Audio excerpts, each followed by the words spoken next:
Hello everyone. कैसे हैं आप सभी लोग? I hope you will stay happy and healthy. तो कैसा लग रहा है पढ़ना? अच्छा लग रहा है या नहीं लग रहा? Please comment it. कमेंट करके जरूर बताना।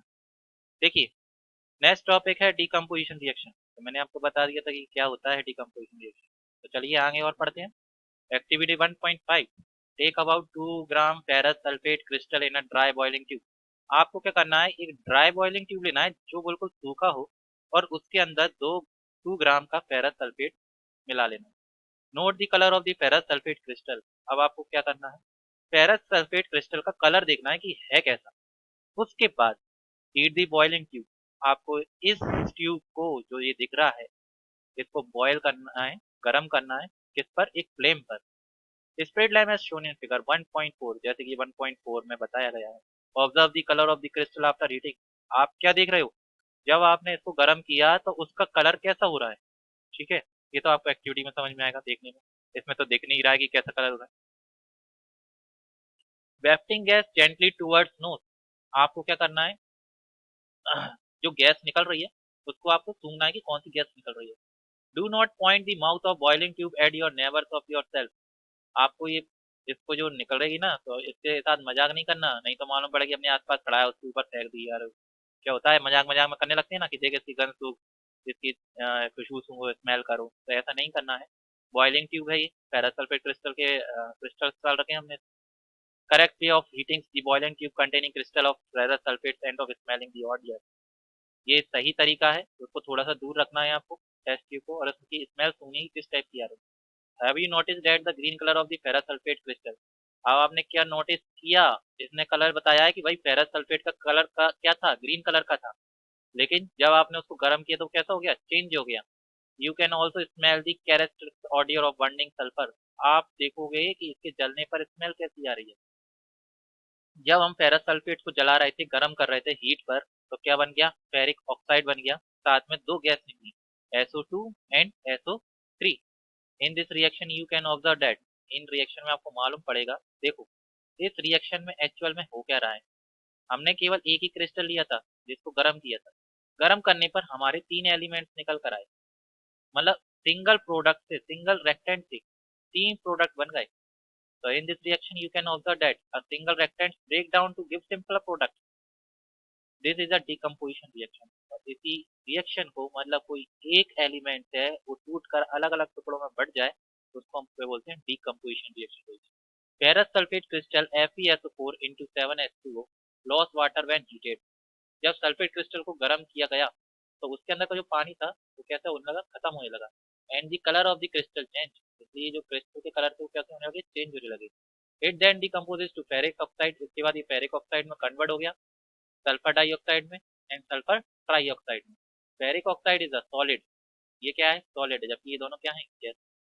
Decomposition of calcium carbonate to calcium oxide and carbon dioxide. इसी तरीके से क्या करना है, कैल्शियम कार्बोनेट, कैल्शियम कार्बोनेट मतलब चूने का पानी, लाइम स्टोन। ठीक है, कैल्शियम जब अपन गर्म करेंगे तो कैल्शियम ऑक्साइड में कन्वर्ट हो जाएगा एंड कार्बन डाइऑक्साइड गैस बन जाएगी। तो एक सॉलिड बना, CO एक गैस मिली। On heating is an important decomposition reaction used in various industries. कहीं इंडस्ट्रीज में इन इक्वेशन का क्या किया जाता है, यूज किया जाता है। Calcium oxide is called lime और क्विक लाइम। कैल्शियम ऑक्साइड को आप क्विक लाइम भी बोलते हो। It has many uses. इसका कई तरीके से यूज किया जाता है। One is in the manufacture of cement.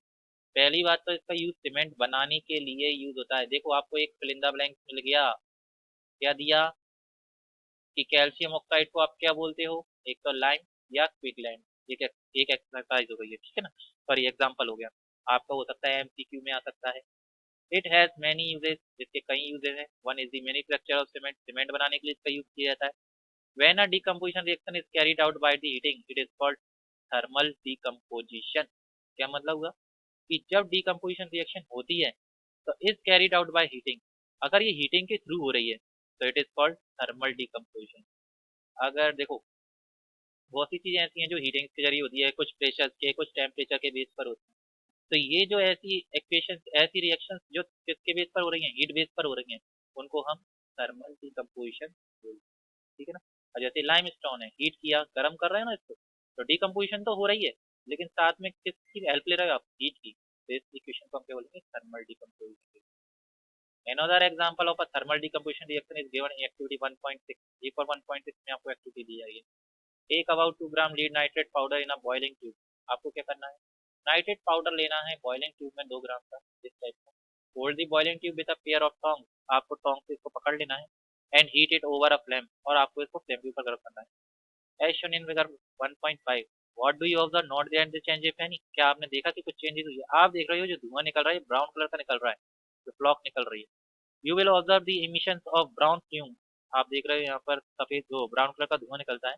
These fumes are of nitrogen dioxide, इसको क्या बोलते हैं, NO2 बोलते हैं। The reaction that take place is heating of lead nitrate, emission of nitrogen dioxide. जब हमने नाइट्रेट को गर्म किया, लेड नाइट्रेट को गर्म किया, तो ये किस में कन्वर्ट हो गया, नाइट्रोजन डाइऑक्साइड में कन्वर्ट हो गया। ओके, तो आपने क्या लिया था, लेड नाइट्रेट, उसको गर्म किया, लेड ऑक्साइड मिल गया आपको, 4NO2 नाइट्रोजन डाइऑक्साइड मिल गया एंड ऑक्सीजन। इसी तरीके से एक और एक्टिविटी आ रही है। ये जो एक्टिविटी है ये इलेक्ट्रिसिटी बेस पर है। इसमें क्या है, करंट दिया जाता है। टेक अ प्लास्टिक मग, आपको एक प्लास्टिक मग लेना है, ठीक है, ये दिख रहा है ना मग, इस टाइप का। Drill two holes at its base and fit rubber stopper in this hole. आपको क्या करना है, इसमें नीचे की साइड से 2 होल करने हैं, ठीक है। होल करने के बाद इसमें आपको रबर स्टॉप लगा देने, ये ब्राउन कलर की दिख रही है रबर स्टॉपर, ठीक है, इस टाइप की रबर स्टॉपर्स लगा देने हैं। कनेक्ट दीज इलेक्ट्रोड, अब इसके अंदर आपको क्या डाल देना है, कार्बन इलेक्ट्रोड डाल देने हैं। ये व्हाइट कलर के दिख रहे हैं, ये इस टाइप के। मैं इनको थोड़ा सा ब्लैक कर देता हूँ। ये ठीक है ना, ये आपको क्या है, कार्बन इलेक्ट्रोड है। कार्बन इलेक्ट्रोड आपने उसमें भी देखे होंगे सेल वगैरह में। सेल को जब आप ओपन करोगे या उसको आप निकालोगे तो उसके अंदर से एक निकलता है कार्बन इलेक्ट्रोड, निकलता है छड़ टाइप की निकलती है ब्लैक कलर की, देखो हुआ कहीं स्टूडेंट ने करके। Connect this electrodes to a 6 volt battery. अब इन इलेक्ट्रोड्स को आपको क्या करना है, एक 6 वोल्ट की बैटरी से इस तरीके से कनेक्ट कर देना है। Fill the mug with water, अब इस मग को आप फिल कर दीजिए पानी की हेल्प से। Add a few drops of dilute sulphuric acid, HCl की बूंदें डाल देनी है टू दी वाटर, वाटर को take 2 test tube filled with water. अब आपको 2 टेस्ट ट्यूब और लेनी है जो किससे फिल करी गई हो, पानी से। And invert them over the 2 carbon electrode, और उसको उल्टा करके इन इलेक्ट्रोड्स के ऊपर रख देना है जो आपको ये दिख रहा है। Switch on the current, current pass कर देना है। And leave the approach undisturb for some time, तो कुछ टाइम के लिए आपको इसको अकेला छोड़ देना है। You will observe the formation of bubbles at both the electrode. आप देखोगे ये हल्के हल्के बबल्स से उठ रहे हैं दोनों electrode. These bubble displace water in this test tube, तो बबल्स उठे, तो these bubbles displace water in the test tube, ये आपको देखने लगे होंगे। Is the volume of the gas collected the same in both the test tube. आप देख रहे हो कि दोनों की दोनों टेस्ट ट्यूब में गैस बनना स्टार्ट हो गई है इस type. Once the test tube are filled with the respective gases, remove them carefully. जब टेस्ट ट्यूब में गैस फिल हो जाए तो आपको इसको क्या करना है, ध्यान पूर्वक बाहर निकालना है, आउट करना है। Test these gases one by one bringing a burning candle close to the mouth of the test tube. जब आप ये टेस्ट ट्यूब को उठा लोगे तो इनको आपको एक जलती हुई फ्लेम के पास लेके जाना और क्या चेक करना है, मैं आपको कुछ बताता हूँ। Caution. This step must be performed carefully by the teacher. Teacher की उपस्थिति में करना है। What happens in case, her case में क्या होगा, which gas is present in each test tube। हर टेस्ट ट्यूब में कौन सी गैस है। देखो अब मैं आपको एक तरीका बता रहा हूँ। आप यहाँ देख रहे हो कि बबल्स जो उठ रहे हैं तो पानी इधर कम है, इधर पानी कैसा है, इसके कंपैरिजन में ज्यादा है। इसमें जो पानी है वो इसके कंपैरिजन में कैसा है, ज्यादा है। देख रहे हो आप, इसमें पानी ज्यादा। आप क्या रीजन बता सकते हो कि इसमें पानी कम है और इसमें ज्यादा क्यों है? क्योंकि देखो, हाँ किसी किसी बच्चों ने जवाब सोच लिया होगा कि क्यों। क्योंकि बेटा जो पानी का फॉर्मूला होता है H2O होता है, यानी कि हाइड्रोजन हमारे 2 होते हैं और ऑक्सीजन हमारा 1 होता है। तो जिसमें कम गैस होगी वो क्या होगी, ऑक्सीजन होगी, और जिसमें ज्यादा गैस होगी वो क्या कहलाएगी, हाइड्रोजन।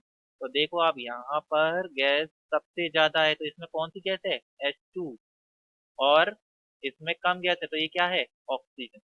दूसरी कंडीशन, उसने आप लेके इसको इन टेस्ट ट्यूब को लेकर जा रहे थे किसके पास, फ्लेम के पास, उसको जलाने के लिए। तो उसने ऐसा क्यों बोला कि फ्लेम के पास लेके जाओ, आप ये चेक करोगे कि इसमें हाइड्रोजन गैस है या ऑक्सीजन गैस। अब आपको पता है कि अगर कोई भी चीज जलती है तो वो ऑक्सीजन की उपस्थिति में ही जलती है, ठीक है। अगर जिस टेस्ट ट्यूब में ऑक्सीजन गैस होगी उसको आप फ्लेम के पास लेके जाइए, फ्लेम जलती रहेगी। लेकिन जिस टेस्ट ट्यूब में हाइड्रोजन गैस होगी, जैसे ही आप उसको फ्लेम के पास लेकर जाओगे, फ्लेम क्या हो जाएगी, बुझ जाएगी। क्लियर? ये तो आपको बहुत अच्छे से समझ में आएगा, समझ में आ रहा है। अब देखो तीसरी एक्टिविटी। देखो अभी हमने क्या पढ़ा, जो डीकम्पोजिशन रिएक्शन, ये भी डीकम्पोजिशन रिएक्शन है, चेक कर लो। एक एक किसमें टुकड़े हो गए, एक दो और तीन, तीन रिएक्शन में कन्वर्ट हो गया। ये भी हमारी डीकम्पोजिशन रिएक्शन है, लेकिन ये किसके अकॉर्डिंग हो रही है, इलेक्ट्रिसिटी बेस पर हो रही है। पहली वाली जो डिकम्पोजिशन थी वो किसकी बेस पर हो रही थी, हीट बेस पर। ये इलेक्ट्रिक बेस पर। और एक और एक्टिविटी आ रही है, ये सनलाइट बेस पर हो रही है। समझ में आया? तो इससे आपको आगे मालूम पड़ेगा कि कर क्या रहे हैं एक्चुअल में। Activity 1.8, take about 2 gram silver chloride in a china dish. आपको एक चीनी मिट्टी के बर्तन में 2 ग्राम के लेना है सिल्वर क्लोराइड ले लेना है। व्हाट इज इसका कलर कैसा है। Place the china dish in sunlight for some time, कुछ टाइम के लिए सनलाइट की उपस्थिति में इसको रख देना है। Observe the colour of the silver chloride after some time, कुछ टाइम बाद इसका कलर देखना है कि कलर कैसा है। यू विल सी दैट, आप देखोगे कि व्हाइट सिल्वर क्लोराइड, कि सिल्वर क्लोराइड का जो व्हाइट कलर था ना, टर्न्स ग्रे। किस कलर का हो गया बेटा, ग्रे कलर का हो गया इन सनलाइट। किसकी उपस्थिति में, सनलाइट की उपस्थिति में। This is due to the decomposition of silver chloride. ये किस कारण हुआ कि सिल्वर क्लोराइड का डीकम्पोजिशन हो गया, किस किस में, सिल्वर में और क्लोरीन में, बाय लाइट। किसके द्वारा, लाइट के द्वारा। चेक करो 2AgCl था सिल्वर क्लोराइड, इसने सनलाइट में जब हमने रखा तो Ag अलग हो गया और Cl2 गैस अलग हो गई, तभी तो उसका कलर कैसा हो गया, ग्रे कलर का हो गया ना। चेक करो, यहाँ पर ये व्हाइट पाउडर था, सनलाइट की उपस्थिति में रखने पर क्या हुआ, इसमें जो CO2 थी, Cl2 थी, क्लोरीन थी, वो गैस निकल गई, वो गैस हमें मिलने लगी, ठीक है ना। और साइड में क्या हो गया, Ag मतलब सिल्वर अकेला हो गया। Silver chloride turns grey in sunlight to form silver metal, किसमें कन्वर्ट हो गया, सिल्वर मेटल में कन्वर्ट हो गया। क्लियर? जैसे कि silver bromide also behave in the same way. इसी तरीके से सिल्वर ब्रोमाइड भी होता है, वो इस तरीके से बिहेव करता है। 2AgBr, सनलाइट के उपस्थिति में रखा तो Ag अलग हो गया, Br अलग हो गया। चेक कर लो। The above reaction are used in black and white photography. इसका जो रिएक्शन का यूज होता है ना, वो ब्लैक और व्हाइट फोटोग्राफी के लिए यूज होता है। आपने देखा होगा पिछले टाइम पर एक रील टाइप की आती थी, तो उसमें इस इक्वेशन का यूज किया जाता था। What form of energy is causing this composition reaction, की एनर्जी को डीकम्पोजिशन रिएक्शन में किस फॉर्म में लिखा गया है। We have seen that the decomposition reaction require energy. हमने देखा कि डीकम्पोजिशन रिएक्शन करने के लिए एनर्जी की आवश्यकता होती है। एनर्जी का मतलब, आपने जब पहली एक्टिविटी करी तो उसमें आपको किसकी जरूरत पड़ी, हीट की। सेकंड एक्टिविटी में इलेक्ट्रिसिटी की। और थर्ड एक्टिविटी में आपको सनलाइट की। Either in the form of, या तो वो जो डीकम्पोजिशन रिएक्शन होगी वो हीट की उपस्थिति में होगी, या लाइट की, या electricity for breaking down the reactant, reactant को तोड़ने के लिए। reactants in which energy is absorbed are known as endothermic reaction. ऐसी रिएक्शन, ये इंपॉर्टेंट लाइन है बेटा, याद कर लेना अच्छे से। Reaction in which energy is observe, ऐसी रिएक्शन जो एनर्जी को एब्जॉर्ब करती है, एनर्जी को अपने में लेती है, उसको हम एंथॉर्मिक रिएक्शन बोलते हैं। क्योंकि देखो, जब ये था तो सनलाइट इसके अंदर क्या होने लगा, ऑब्जर्व होने लगा। जब सनलाइट इसके अंदर ऑब्जर्व होने लगा तो ये और ये ब्रेक हो गए। तो ऐसी रिएक्शन जिनमें एनर्जी आती है, ऑब्जर्व होती है, उनको क्या बोलते हैं हम, एनथॉर्मिक रिएक्शन। ठीक है ना। Carry out of the following activity, इस एक्टिविटी में आपको क्या मिला, एक एक्टिविटी करनी है आपको इस टाइप की, ठीक है ना। अब आपको क्या करना है, बेरियम हाइड्रोक्साइड लेना है टेस्ट ट्यूब में 2 ग्राम, तो उसमें 1 ग्राम अमोनियम क्लोराइड का मिक्स कर देना है। Mix the help of glass rod, एक ग्लास की रॉड की मदद से touch the bottom of the test tube with the palm. What do you feel is an exothermic और एंथॉर्मिक, तो आपको उसको टच करके बताना है कि वो एक्सॉर्मिक होगी या एंथॉर्मिक। सीधी सी बात है, अगर उसमें हीट आ रही होगी तो वो एक्सॉर्मिक होगी, और नहीं सॉरी, जिसमें हीट एब्जॉर्ब हो रही होगी वो आपकी एंथॉर्मिक होगी, और जिसमें हीट निकल रही होगी उसमें एक्सॉर्मिक होगी। जैसे कि आपने चूने वाला पानी वाला किया था ना, चूने को पानी में मिलाया था तो हीट निकलने लगी थी, वो कौन सी थी, एक्सॉर्मिक। और इसमें सनलाइट दिया तो सनलाइट इसमें ऑब्जर्व हो गया, तो ये कौन सा हो गया, एक्सॉर्मिक। क्लियर? चलिए नेक्स्ट एक्टिविटी आ रही है डिस्प्लेसमेंट रिएक्शन। तो डिस्प्लेसमेंट रिएक्शन अगले इसमें चैप्टर पार्ट में पढ़ेंगे। Thank you so much dear my dear for watching my channel. Thank you.